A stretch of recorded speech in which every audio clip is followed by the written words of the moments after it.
Authority over them are called benefactors. But it is not this way with you, but the one who is the greatest among you must become like the youngest, and the leader like the servant. For who is greater, the one who reclines at the table or the one who serves? Is it not the one who reclines at the table? But I am among you as the one who serves. You are those who have stood by me in my trials, and just as my Father has granted me a kingdom, I grant you, that you may eat and drink at my table in my kingdom, and you will sit on thrones judging the 12 tribes of Israel. Okay, so they're sitting, they're eating, and I kind of wonder, how do you think that came about, that they're just having a meal, and all of a sudden they're talking about who's the greatest? How does that, we don't know, but just in my mind, I'm like, how does that go from eating to people arguing about who's the greatest? So before we talk more about that, let's flip over to John chapter 13. Read verses 1 through 20. John chapter 13, verses 1 through 20. So, the disciples are arguing about who's the greatest. And now here's what Jesus does. Now before the feast of the Passover, Jesus, knowing that his hour had come, that he would depart out of this world to the Father, having loved his own who were in the world, he loved them to the end. During the supper, the devil, having already put into the heart of Judas Iscariot, the son of Simon, to betray him, Jesus, knowing that the Father had given all things into his hands, and that he had come forth from God, was going back to God. Jesus got up from supper and laid aside his garments, and taking a towel, he girded himself. Then he poured water into the basin and began to wash the disciples' feet, and to wipe them with the towel with which he was girded. So he came to Simon Peter, and he said to him, Lord, do you wash my feet? And Jesus answered and said to him, What I do you do not realize now, but you will understand hereafter. Peter said to him, Never shall you wash my feet. Jesus answered him, If I do not wash you, you have no part with me. And Simon Peter said to him, Lord, then wash not only my feet, but also my hands and my head. Jesus said to him, He who has bathed needs only to wash his feet, but is completely clean. And you are clean, but not all of you. For he knew the one who was betraying him, and for this reason he said, Not all of you are clean. So when he had washed their feet and taken his garments and reclined at the table again, he said to them, Do you know what I have done to you? You call me teacher and Lord, and you are right, for so am I. If then the Lord and the teacher washed your feet, you also ought to wash one another's feet. For I gave you an example that you also should do as I did to you. Truly, truly, I say to you, a slave is not greater than his master, nor is one who is sent greater than one who sent him. If you know these things, you are blessed if you do them. I do not speak all of you. I know the ones I have chosen, but it is that the scripture may be fulfilled. He who eats my bread has lifted up his heel against me. From now on, I am telling you before it comes to pass, so that when it does occur, you may believe that I am he. Truly, truly, I say to you, he who receives whomever I send receives me, and he who receives me receives him who sent me. All right, so they're having the Passover feast, and somehow things start transform into who's the greatest. You know, how does that? I don't know how that happened, how that looked. But what does Jesus do when they start having this conversation?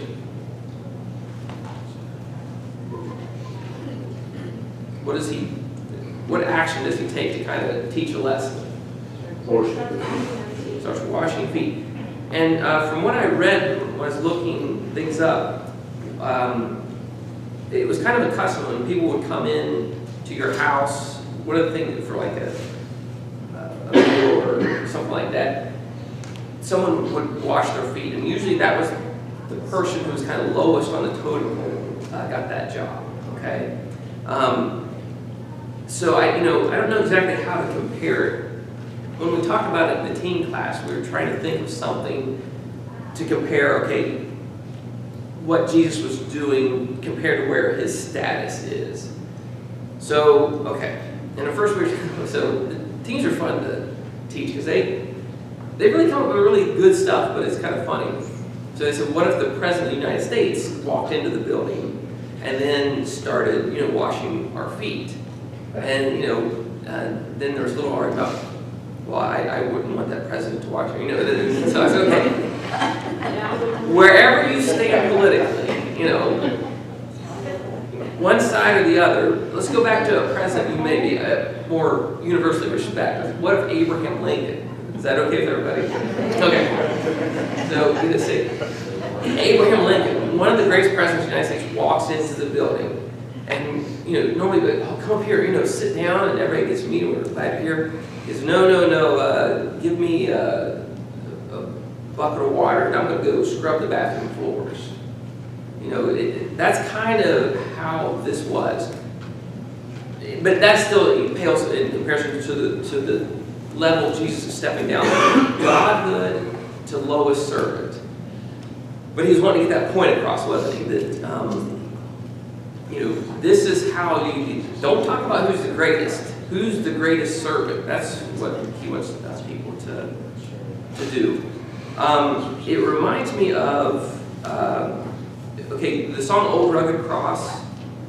One of the lines in that is, when my trophies at last I lay down, okay? When we lived down in North Carolina, a guy was teaching a class and talked about that line of that song, and he said, I never really liked that line of that song because we're not really supposed to value trophies or anything in this life. He said, he just said he didn't like that. It was David said that he didn't really like that line of that song. And I kind of thought about it. I was like, well, in this life, did Ohio State football team win the national championship last year? If you're a high school fan, no.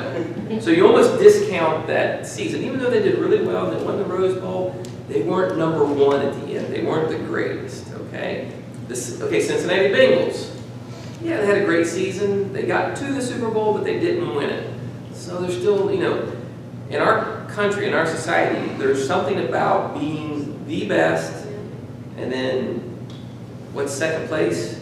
Second first loser. First loser, yeah, that's right. Second place is first loser. And it's, it shouldn't really be that way, but that's kind of how we are. Is somebody back there? Right. Okay. Does Seth get that picture to you? Yes. Yeah. Sorry, I didn't know you were quite ready. Oh, that's okay. I mean, I'll keep talking. I just need to turn this on. Okay, it's fine. I'll keep talking because I'm not really quite ready for it anyway.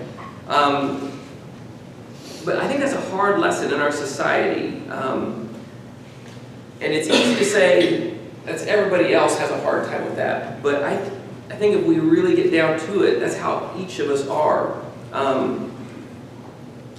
I get frustrated in life when I don't get what I want, okay?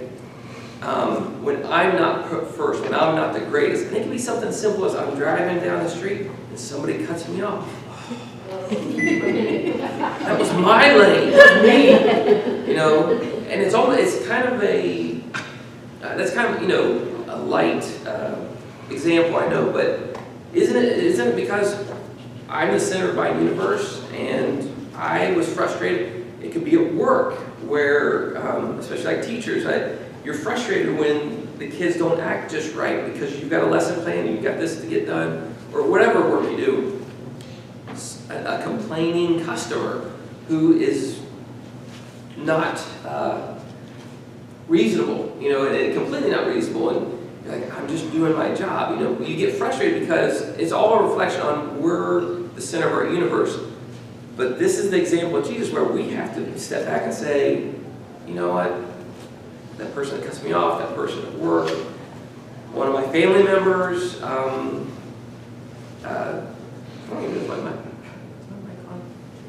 sorry, I don't think I turned my mic on here. But anyway, one of my family members, when I'm not put first, it's hard, but as Jesus' example shows, we have to be more humble and be more servant all the time. But it's hard. It's hard to always put others first, isn't it? It's hard with your family. It's harder with people who aren't your family, I think, too. But that's what Jesus did. Ready okay. when you are. Is it? Yep. Okay. All right. So does anyone have any comments about that? You talk about the worship of the feet. Which one was it that washed Jesus' feet? Oh. Was it Mary? It was one of the ladies, Mary and Martha. Lazarus, wasn't it? Mm-hmm. Or Martha, one of them. Yeah. That's because it's the same deal of respect. Yeah. Yeah, the one who anointed him. Yeah. Anybody else? Is that there? Okay. Okay, so, and a few weeks ago, Mark had a lesson about children and Jesus putting children first and kind of like the lessons we can learn from children. So this is Hyatt when he was in kindergarten. He said he's about 5 years old. And they had a reading contest. And it was the two kindergartner classes against each other. And over a break, I saw who could do the most reading, kept logs and stuff. Hyatt, you can't see it, but his trophy's the last he lays down. He had a trophy like this big because he was one of the top readers individually. But the other class won the overall contest. So they got an extra recess, and they got popsicles and all that stuff. And as the other class was going outside to get their reward, Hyatt's class was sad. They're all sad and depressed. And, if any of you know Hyatt, he says like 3 words a year. He hardly ever says anything. And he asked the teacher if he could say something, and he stood up and he said, "Guys, popsicles and recess don't last forever, but you know what does? Love." He said, okay, this became a joke in our family, like my extended family, my brother, sister, the cousins, because we joked that Hyatt says, "Love lasts forever." It kind of became a family joke. But, just at a really young age, he kind of had the right idea. If we could take that attitude with us, that the lane of this road doesn't matter, my pride at work doesn't matter, my pride at home doesn't matter. Love's going to last forever. Jesus is going to last forever. Heaven's eternal. So, okay, let's go on to now John chapter 13. We're going to go verses 21 to 38. Does anyone else have any comments about that right now? Thank you, Brandon, for putting that up. I appreciate that. You're welcome. Okay. So, John chapter 13, verses 21 through 38. And I'll try to get more of the words right. When Jesus had said this, he became troubled in spirit and testified and said, "Truly, truly, I say to you, that one of you will betray me." The disciples began looking at one another at a loss to know of which one he was speaking. There was reclining on Jesus' bosom one of his disciples whom Jesus loved. So Simon Peter gestured to him and said to him, "Tell us who it is of whom he is speaking." He leaned back thus on Jesus' bosom and said to him, "Lord, who is it?" And Jesus then answered, "That is the one for whom I shall dip the morsel and give it to him." So when he had dipped the morsel, he took and gave it to Judas, the son of Simon Iscariot. After the morsel, Satan then entered him. Therefore Jesus said to him, "What you do, do quickly." Now no one of those reclining at the table knew for what purpose he had said this to him. For some were supposing, because Judas had the money box, that Jesus was saying to him, "Buy the things we have need of for the feast," or else that he should give something to the poor. So after receiving the morsel, he went out immediately, and it was night. Therefore when he had gone out, Jesus said, "Now is the Son of Man glorified, and God is glorified in him. If God is glorified in him, God will also glorify him in himself, and will glorify him immediately. Little children, I am with you a little while longer. You will seek me, and as I said to the Jews, now I also say to you, where I am going you cannot come.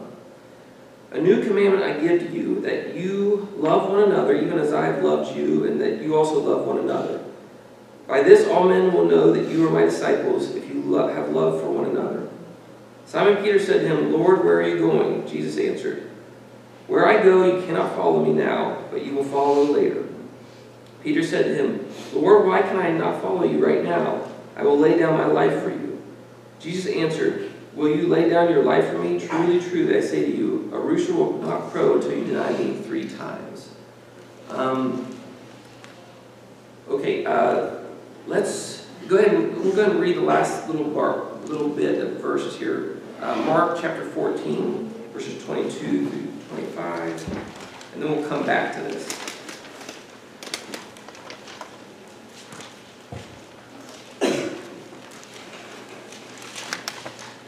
Mark 14, 22 to 25. While they were eating, he took some bread, and after blessing, he broke it and gave it to them and said, "Take it, this is my body." When he had taken a cup and given thanks, he gave it to them, and they all drank from it. And he said to them, "This is my blood of the covenant, which is poured out for many. Truly I say to you, I will never again drink of the fruit of the vine until that day when I drink it new in the kingdom of God." So, Jesus is saying a lot of things, I think, that just be in the apostles' minds for a second. Okay, Jesus says, "One of you is going to betray me." And you just start looking around. Not me. Who would it be? You know, start looking at each other. He's taking the bread. What we talk about too in the teen classes, the way this looked is the tables were low. People would lean onto an elbow and kind of be on pillows, kind of like laying down on the floor and using one hand to eat their food. They would take the unleavened bread and kind of mold it into like a cupish almost thing, or a spoon, and then dip the other parts of the meal into the bread and eat it that way. And they kind of ate from big communal bowls of food. So that's kind of the picture of it. They're reclining, they're eating.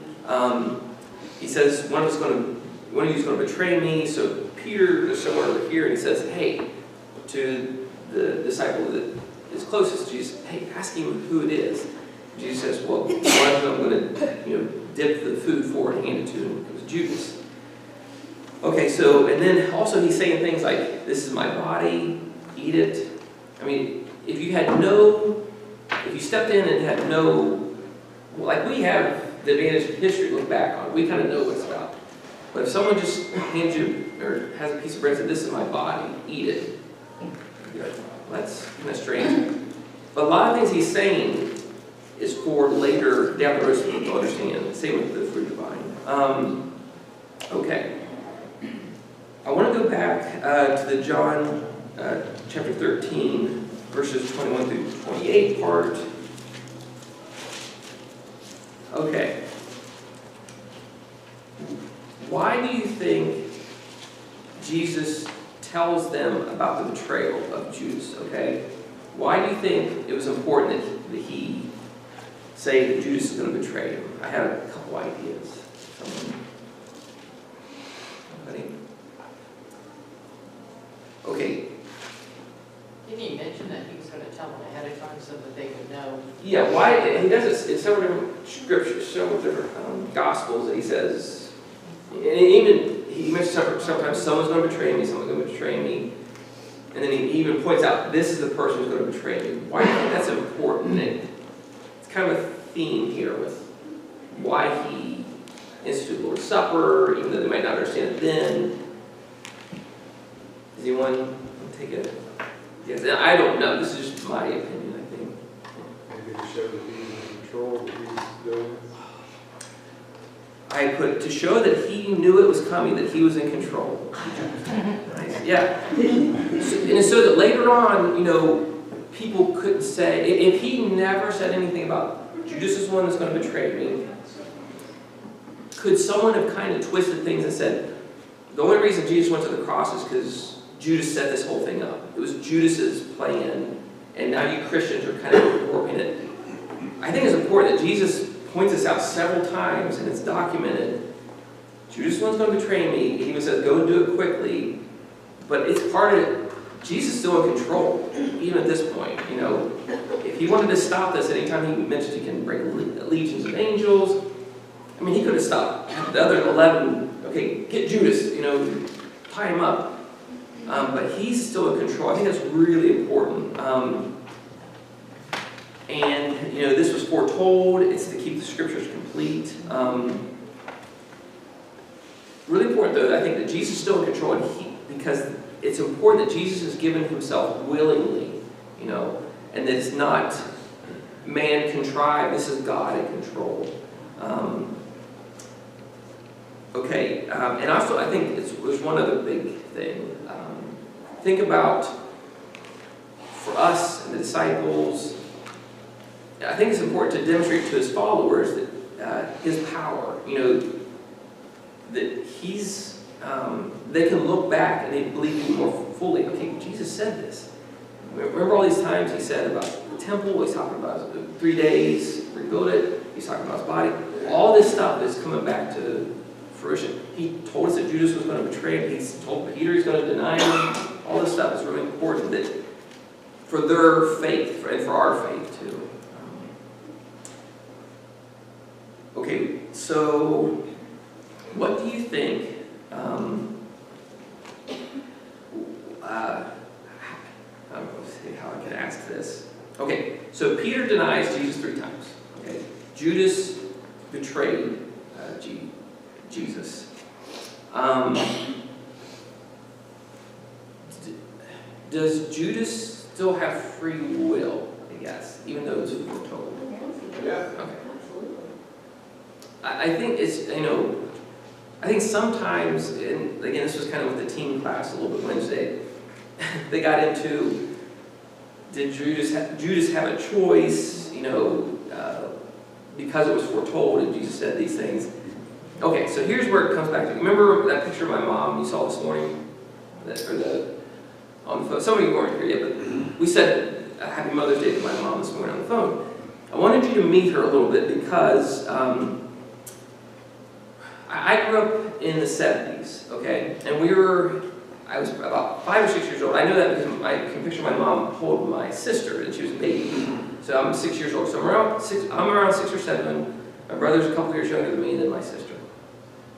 And we were on one of our vacations to either Camden Park or Kings Island, I don't know which, and stopped at a gas station. And in this gas station, they had, you know, like a stand that had all these little ceramic statuettes, okay? And they're all doing funny things, okay?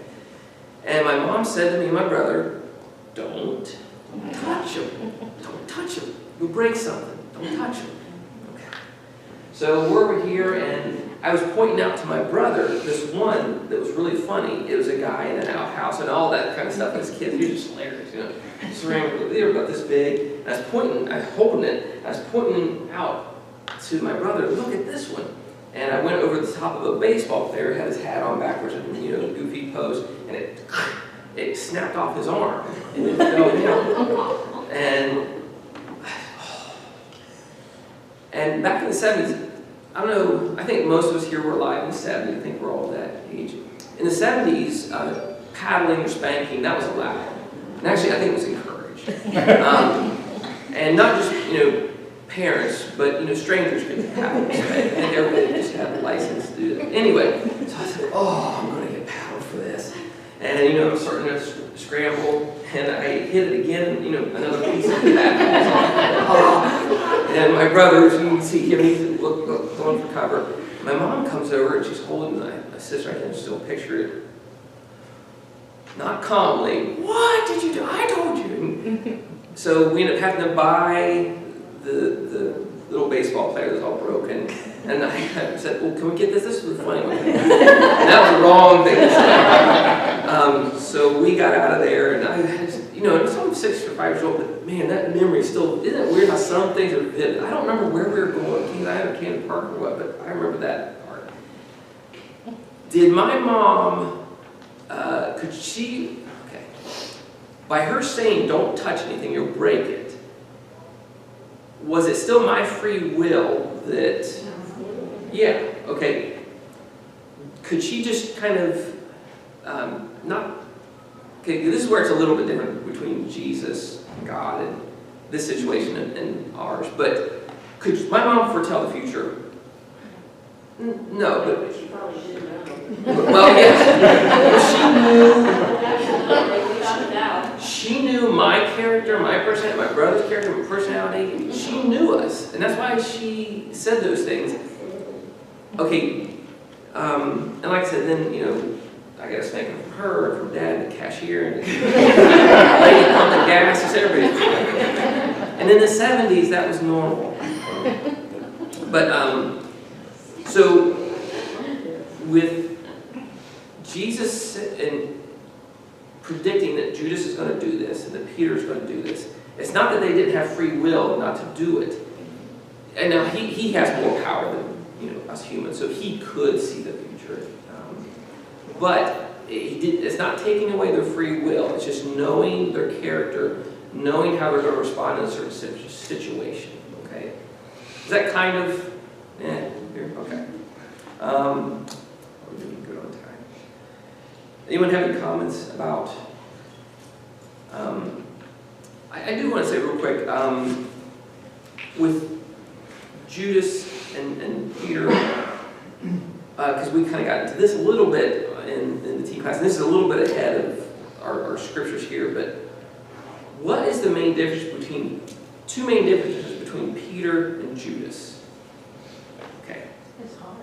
The heart, okay. And honestly, when you're talking about, Jesus predicting all that, it was predicted in the Old Testament. That's, yeah, it was foretold, yeah. Yeah. Yeah, that's what's going to happen. And they should have known that. Yeah. But because they were really pumped up, walking with him and while he's saving and doing all this lovely stuff, they thought they were good. And their mindset was totally different than what God's was. Yeah, and I think you nailed it with the heart part.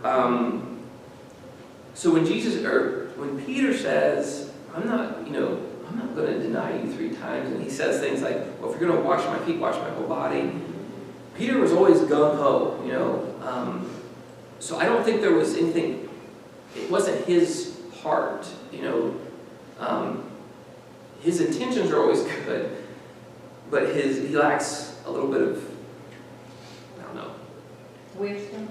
Well, he lacks wisdom, that's for sure. Because he doesn't learn from his lessons, does he? Call me out on the water, I can, Yeah. oh, here we go. Yeah, I won't deny you, wash all of me, But I think he lacks a little bit of faith and courage, or some mixture of those two. But I don't know if any of us would be any different, is the thing. Do they know Jesus? Like, of course. I mean, if I do something very wrong, yes, I feel bad, I feel terrible, I grieve or whatever I've done. But I do know that Jesus is going to forgive me.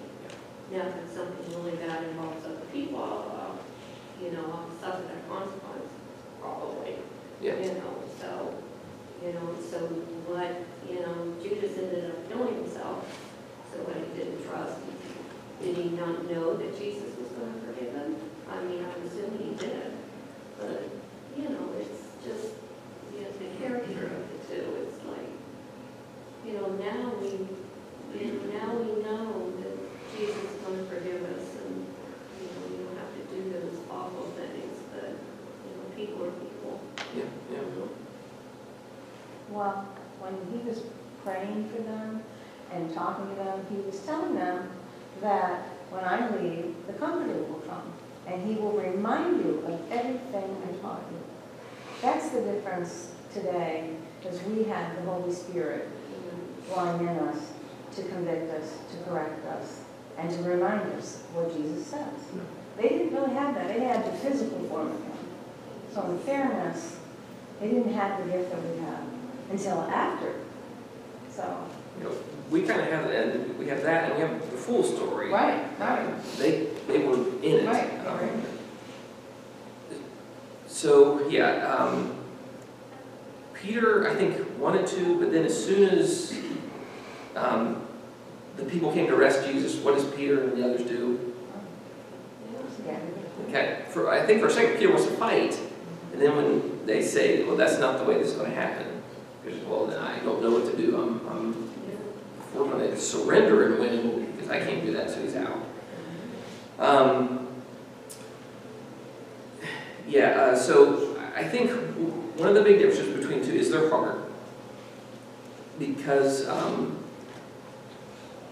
Judas kind of, doesn't he like predetermined? Isn't he like, okay, I'm going to plan this out, and I'm going to get some money, and I'm going to, with Peter, it was more like, when the situation happens, he just loses his courage. He didn't plan on abandoning Jesus. He planned on being there and fighting. It's just when, same as with the water. I mean, once he was faced and saw the waves or saw the crowd, he just didn't have the courage to continue. Judas was kind of playing this. That's one big thing. And I think then the other big difference is,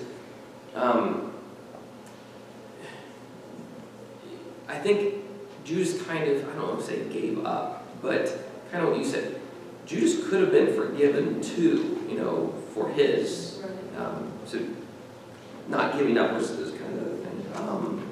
Anybody else have any comments about those things?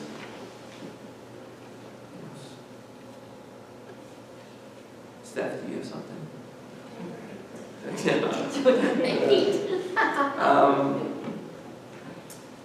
So let's just ask a few questions here real quick. See what you've learned. I've got the answers. Okay. Over what? These are pretty easy too. Okay, so you should get them. The teens got them, so you guys should get them. No pressure. Over what matter was the dispute among the apostles in the upper room? What were they arguing about? Who's the greatest? Who did Jesus tell the apostles is the greatest? What was his answer? The least, yes. Who? It's getting fuzzier. Who put the desire for betraying Jesus into the heart of Judas Iscariot? Remember that? That's in the scripture. Satan. From where did Jesus say he'd come and where was he going? This is in verse, the Father, God. Good job. What example of humility did Jesus show the apostles in the upper room? What was his example? Yeah. Somebody said it. Washing feet. Washing feet. So you're all fuzzy when I do this. Now you're clear. What does that mean? Which apostle told Jesus he would never let Jesus wash his feet? Peter. That wasn't good. Oh. But what you need to do is you put your glasses right here. Oh, and then do this? Yes. Notice the people. Does that look cool?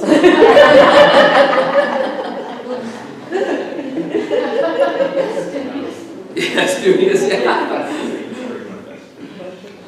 In the upper room, Jesus said that all of them were not clean spiritually. And then of whom was he speaking and why?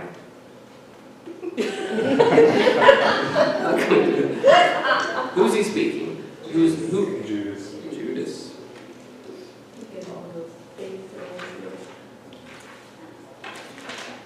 The next section. How did Jesus show the apostles in the upper room which one would betray him? What was his method? Yeah. Got some bread, dipped it, handed it to Judas. And then what did Judas do immediately after? He got up and left, middle of the night. Which, the way that says in the scripture, I don't know if that's unusual, I don't know. Because it says that Judas left and it was night. I don't know. What? Yeah, I mean, but I don't know if that was... Yeah, that was the day before. He was going to be, this was Thursday, so he's going to be handed over that evening. Okay. So he was going out quickly, so to get Get the care of deal. things. Okay. All right.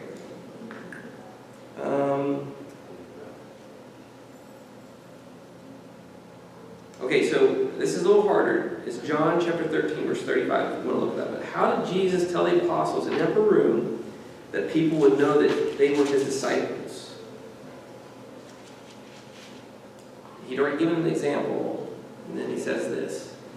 Love one another. Okay. When can Jesus' disciples go where he went? And it's not an exact time. Later. Later, yeah. Not now, later. And do you think that meant like heaven or to like he's about to go to his worldly ending I wonder if he was kind of saying, look, you're going to be persecuted and stuff. Where I'm about to go, you know, the ultimate persecution, you'll go later. It could be both. Yeah, Yeah. because it's going to be about the same time, yeah. But you know, that's another thing they can look back on. There's so many things that later on they can look back on and say, okay, this is what he was talking about. This is what I'm about to go through. This is, you know, how I should act in this situation. Okay, this should be pretty easy. Which apostle in the upper room did Jesus say would deny him 3 times?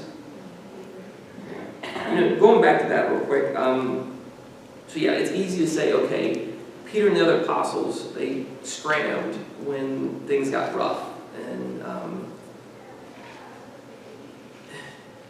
you know, do you ever think of the things that, oh, if I was there? If I was there, I would have done things differently. But, you know, you want to say that, you want to believe that, but what are the chances if... You never know. Yeah, When you come right down to it, you know, you hope, you pray. I hope. And, you know, if we could go back in time and knowing the whole story, we might be able to stay there. But if we were just like them and didn't get to see the end of the movie, we would, I'm guessing if everybody else left, we probably would too. And isn't there times in our lives where we don't stand up? They're confused too. I mean, Jesus has been telling them all along that these things are going to happen, these things are going to happen, these things are going to happen, these things are going to happen. And at some point you're like, yeah, whatever. Yeah. You know, at some point, yeah, it's going to happen sometime. And then all of a sudden it happens. And not only did he just tell them he was going to betray them, now he's arrested. You see all that's going on, so they're like, you know, you can see they're all scattered. They don't know what to do because they weren't prepared for what was going to happen, even though they were told what was going to happen. Yeah. Yeah. You know, and there's one part, and it's not in our scriptures, where Jesus says something about, you know, maybe sharpening your sword or something like that. And he's talking about being ready spiritually. And then one of the apostles says, well, here, we have 2 swords. They must have done a quick inventory. Here we have 2 swords. And Jesus says, that'll be enough. That's a scripture that's always kind of, I thought, I wonder what they were thinking. But we got 2 swords. Is that enough for a rebellion to overthrow Rome? And he says, yeah, that's enough. Because I think he's saying, that's not the point, you know, basically. You know, Also, they consider the soldiers also a riot was also probably considered mass confusion. oh, yeah. Yeah, it was nighttime, torches, all these people come up. You know, one minute Jesus off by himself praying, all of a sudden, whoa, what's going on, you know? And so, yeah, they were completely startled. And, The yeah. part I don't get is, wasn't Judas the one that's supposed to point out Jesus? He did. He did it with the what? He goes up and he kisses him, and that's what they knew. It doesn't say that. Not in these Gospels. Yeah, It does in another one, but it doesn't in this one. yeah. So he does point him out. Anything else? It's so easy to be hard on them, you know. And we rehearse these stories, we know them by heart, you know, and we've learned them our whole lives, and they're living in one evening. And it's coming at them so fast, and they're clueless. They don't, when he says someone's going to betray me, they don't understand what that means. We know what it means, but they didn't. So they probably, and they're sitting around in a meal, apparently in the middle of an argument, and it's loud, and so they probably didn't even see who he pointed out. It's not like they all went, oh, it's Judas. You know, so it's easy to be critical, but anytime, we've all had situations where we were thrown into a crisis, and later we can look back and say, oh, if I'd have done this differently, you know, but and it's just amazing to me that, you know, I'm not good at remembering people. Like you told that little story about getting banked by 3 people or whatever. like stories from long ago, when you have to remember details like that, and the Spirit must have filled all these in, because this was just went by so fast, and they couldn't have remembered it all until later, and then it's like, oh, that's what it meant, that's what was going on. It was just totally ahead. I was just going to follow up with the question, did all of them hear him say who was going to betray? Because it kind of seems like the one whispering to the One or other, two. like, who is it? Yeah. Well, he tells them, but did he tell them, or did he just tell the two of them? Because 12 people sitting around a table like that, to me, I'm like, hey, who was that? I'm like, Yeah. oh, he was. You're like, oh, okay. So it's 3 or 4 of you may know, because then later it says they didn't understand, they didn't, why they said this, and he was like, Yeah, no, I get the why did you say impression, that? I exactly get the impression that it's just, that there's a couple right there who were asking Peter the one, and Jesus probably, they heard, and the others probably didn't because of that. Well, and Judas was one of the 12. I mean, he was trusted. Yeah. So when Jesus said that, he probably was like, I don't really know what that means, because why would I not trust Judas? Not just trusted, I mean, what was he trusted with? I mean, so you probably think he's the most trustworthy, you would assume, you know. So that, yeah, okay, you know, we've never been in that situation where a big crowd of soldiers are coming in, but haven't we been in situations where just maybe at work someone will say something about a religious matter or Jesus or religion, and you're like, am I going to speak up? No, I'm just going to keep working. So, I mean, that's a minor thing compared to, if we backed down at that, then we probably would have ran away. Okay. I'll finish. Thank